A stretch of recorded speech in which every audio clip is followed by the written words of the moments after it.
Good morning everyone, and welcome back to the Nature Patch. Today's a really exciting video because it's the first garden tour that I'm doing of the place. So each month I would like to do an update on the garden, more so for me to keep track of what's happening each month, what's growing well, what's not doing too well, and also to document it for YouTube and to really show you how I am progressing on growing most of my vegetables, herbs and fruits in my garden and not having to rely on the supermarket.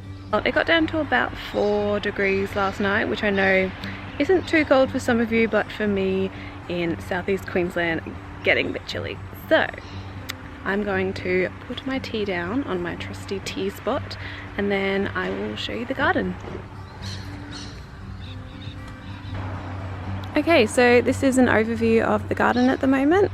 I'm going to start here and then take you over to the in-ground garden. So this is where all of the raised beds are going. I'll stand back a little bit and show you what the plan is. So I'll move you kind of slowly. So the house is located over here, and then there's all of this kind of grass here, the garage there, and then it backs over into woods over there and bush with a lot of rubbish left over from previous owners and tenants.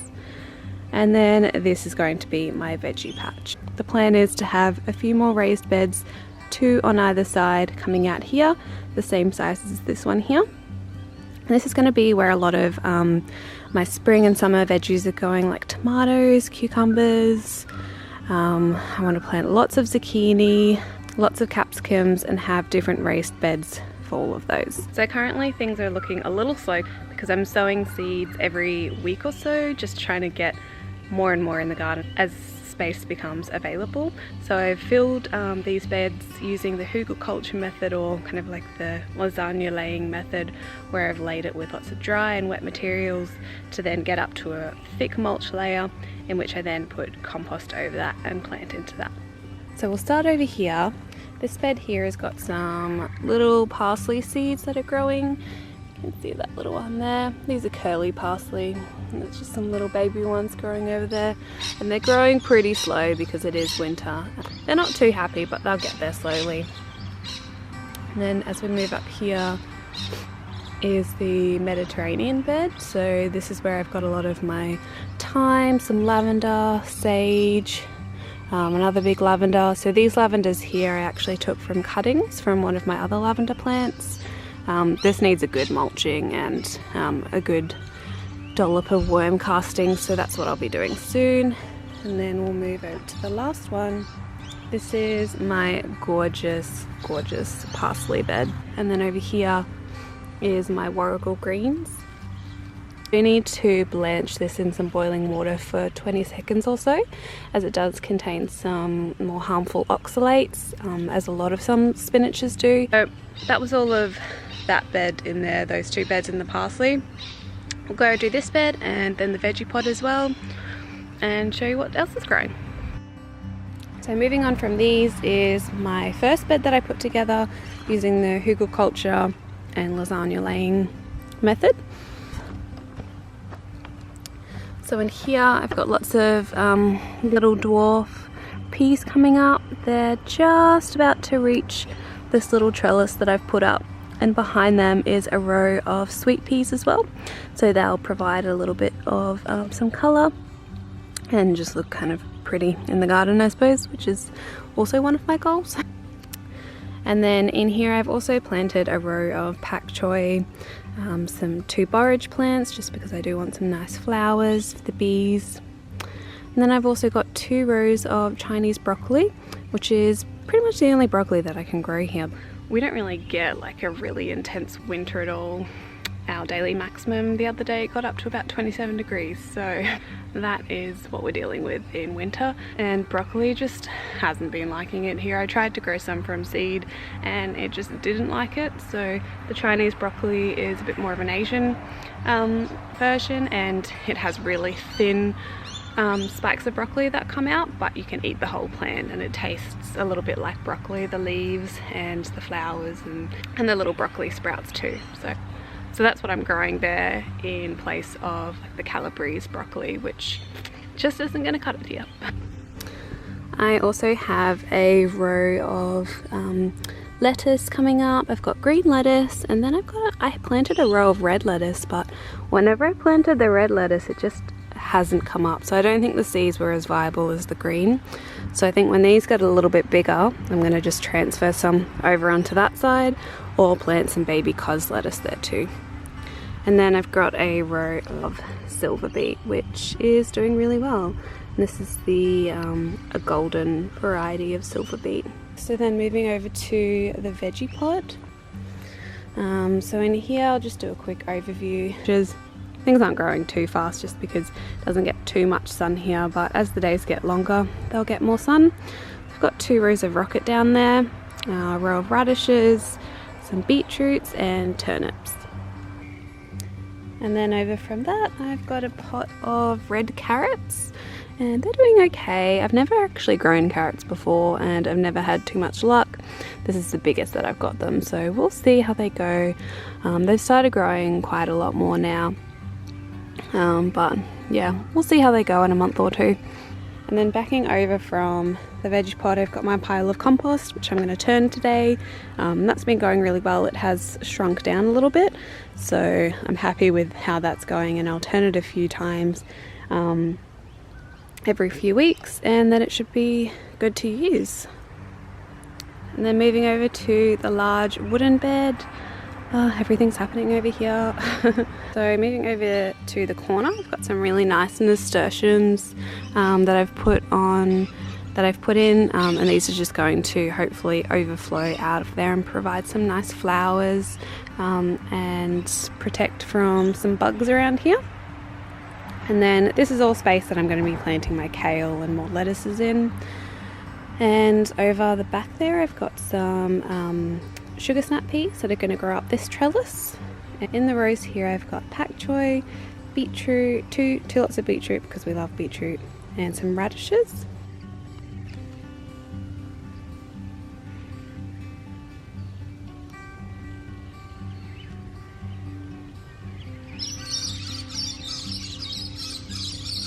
And then up the back from the radishes I've also got another nasturtium, and then all of my mammoth snow peas, and then some random radishes in the middle that I sprinkled in. And they're growing up on these little wigwams that I've put together. Hopefully that works okay. They all seem to be sprouting and going quite well. I wasn't too sure how they would go in this more shallow soil, but they all seem to be going great. Snow peas, sugar snap peas are probably my favourite things to grow. One of them. I'm probably going to say that about a lot of things. I'm really thankful that we can grow these here in winter. They thrive in these temperatures. Now we're going to walk over to the in-ground garden, which I have laid out, measured, gotten copies of it, and now I'm really excited to plan and plant things and make my no-dig garden beds in there. So let's go take a look. So to give you a bit of perspective, here are the beds over here, and then we're going to walk over behind that blue bucket into that little chicken coop, and that's where the other garden beds are going to go.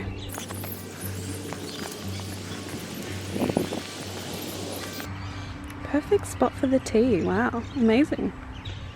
Okay, so I'm standing in front of the in-ground garden bed, and let's go take a look inside. Okay, so this is the entranceway here, and we're going to walk in. It used to be an old chicken coop, so it's pretty ratty and everything's falling down from termites, but that's okay, we can deal with that. So as you walk in, I've actually planted 2 borage plants, one there and one over there, so I'm hoping they kind of bush up nicely and provide a little bit of flowers. And I've also just sprinkled a few pak choy seeds in there just because I had some left over and I didn't have any more space for them. So they're in there for now. And this is the design that I've kind of created. So basically I've got 2 pathways, one here and one going up there, which will outline the 3 main beds. So there's going to be one bed here, one bed here, and one bed along there. And then another bed along the back there, where I have laid all of my poop, basically. The donkey poo was like $2 a bag, so, you know, couldn't really say no. I looked a little weird and strange and Scott wasn't too happy to have a car full of donkey poo, but kind of got to do what you got to do to have a nice garden. Also, there's like a really persistent volunteer tomato that just will not give up in this garden bed, so I have totally made space for it and will let it grow. I will provide it with the support, let it grow, see what happens. So this little tomato in the very middle of the bed has decided to grow, and it has been stepped on so many times. Like its roots were like hanging out of the ground, but I've kind of built it up a little bit. I'll probably add a little bit more compost on, and I'll stake it up with a better stake than like a stick, but no idea what variety of tomato it is, but I feel like it's a good sign. So now I'm going to walk back down the path, and there's another area over here which I am going to create a pumpkin patch or a sweet potato, a vine patch or an okra patch. I'm not too sure yet, and hopefully have some sunflowers growing up beside it as well. The ground here, in a lot of it, is super compacted. So because of that, I'm actually going to be doing no dig in most of this bed and layering cardboard and then different lasagna layers to build up the soil here, because it's really horrible at the moment. So excited to have this space where I can grow things that need a little bit more room, that can sprawl around, but also don't need too much water. So I'm reconsidering planting pumpkins here and maybe just do them in the raised garden beds because they're closer to where the water source is. I think I'm going to be planting a lot of sweet potato, okra here, some flowers, some cottage flowers, maybe a few herbs around here, things that generally don't need as much water as like your cucumbers and lettuce. The birds have come to join, it's so nice. So it also backs onto bushland at the back, which is really pretty, but I'm not too sure if there's going to be any critters that are going to come out from there, so I'll have to keep an eye out for that. That is that patch there. I'm really excited to see how this is going to progress in the future. Cool. Alright, so that is my first garden tour pretty much done. I'm going to show you one more thing, and that is the bush lemon tree that has so many lemons on it that I'm going to harvest today. But other than that, I really hope you enjoyed this video. I'll be doing monthly garden tours. I was thinking of doing weekly, but I don't think too much is going to change each week, as I only get about 20 minutes or so in the garden each day across the week, which most of the time involves going up and picking up poo and things to make my garden beds. So next video I'll probably show you how I'm building up my garden beds using the hugelkultur and no dig lasagna laying method. But yeah, I'm really excited to keep sharing with you my garden journey. I'm hoping to learn a lot from watching other people on YouTube as well, and I hope you can learn a little bit from me as well. So thank you so much for watching this video, and I will see you in my next one. Bye.